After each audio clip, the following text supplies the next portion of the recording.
मला आत्ता कळतंय, आई ना तुमच्यासारखी असते. मला खात्री आहे आज जर माझी आई असती ना तर ती तुमच्यासारखीच असते.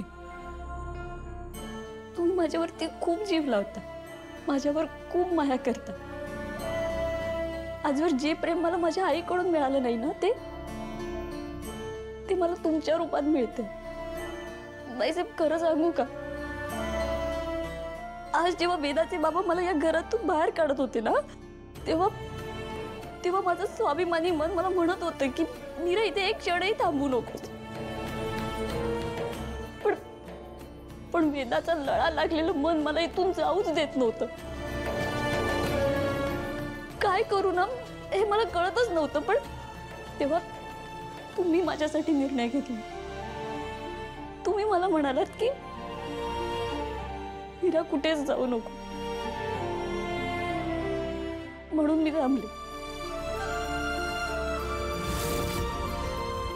ऐसे मला जेव्हापासून कळायला लागलंय ना तेव्हापासून पहिल्यांदाच हे माझ्या बाबतीत घडतं. आजवर प्रत्येक निर्णय घेताना माझी कवडी मला मदत करत होती. पण आज आईच्या रूपात तुम्ही मला मिळाले. आता मला या कवडीची काहीच गरज नाही. तुम्ही माझ्याकडे कवडी मागितली होती आणि मी तुम्हाला नाही म्हणाले.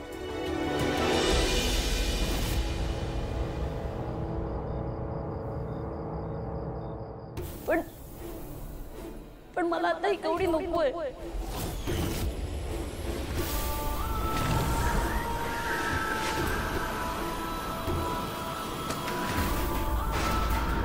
मला तुमच्यासारखी आई मिळाली, त्यामुळे ही कवडी मी तुम्हाला देते बाईसाहेब.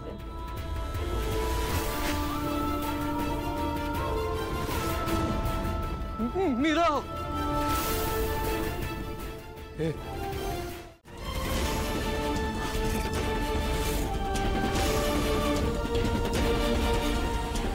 मी येतोय. मीरा, अनर्थ होईल.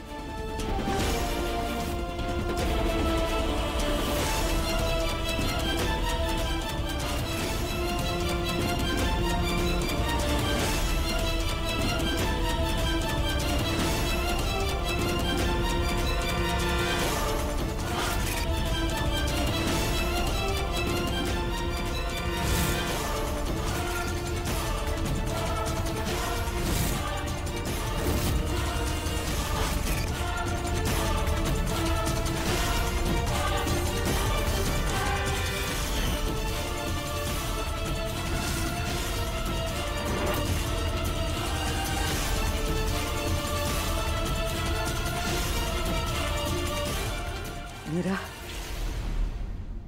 तू अजिबात काळजी नको करूस. ही कवडी मी अगदी नीट सांभाळेन.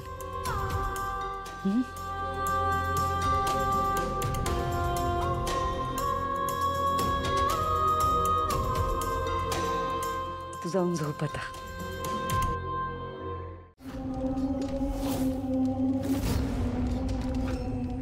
आपल्याला हवी असलेली ही दिव्य कवडी मिळवली आहे.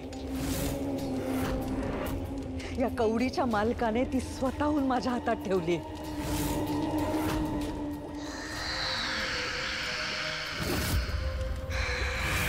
मंजिरी, फार मोलाचं काम केलंयस तू, फार मोलाचं. आपला उद्देश पूर्ण करण्यासाठी ही कवडी आवश्यक होती. हिच्याशिवाय काहीच शक्य नव्हतं. जवळपास 170 वर्षानंतर ही कवडी गवसलीये. आपण आपल्या उद्दिष्टाच्या एक पाऊल जवळ चाललो आहोत मंजिरी. मार्जरी, मला सांग, ही दिव्य कवडी इतकी महत्वाची का होती? 170 वर्षाचा लेखाजोखा आहे तो.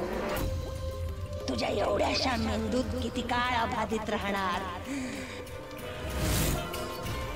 द्रीम निरिती देवता प्रसन्नाय. द्रीम निरिती देवता प्रसन्नाय.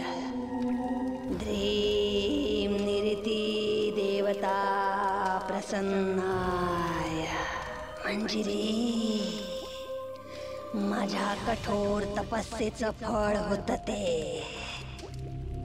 निरिती देवतेला प्रसन्न करून घेण्यासाठी 36 वर्ष मी कठोर तपश्चर्या केलीये. 36 वर्ष मी एकाच जागी उभी होते. द्रीम निरिती देवता प्रसन्नाय. द्रीम निरिती देवता प्रसन्नाय.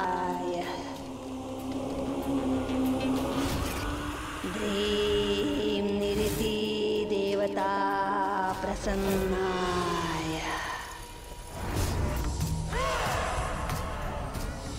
द्रीम निरिती देवता प्रसन्नाय. द्रीम निरिती देवता प्रसन्नाय. द्रीम निरिती देवता प्रसन्नाय. द्रीम निरिती देवता प्रसन्नाय.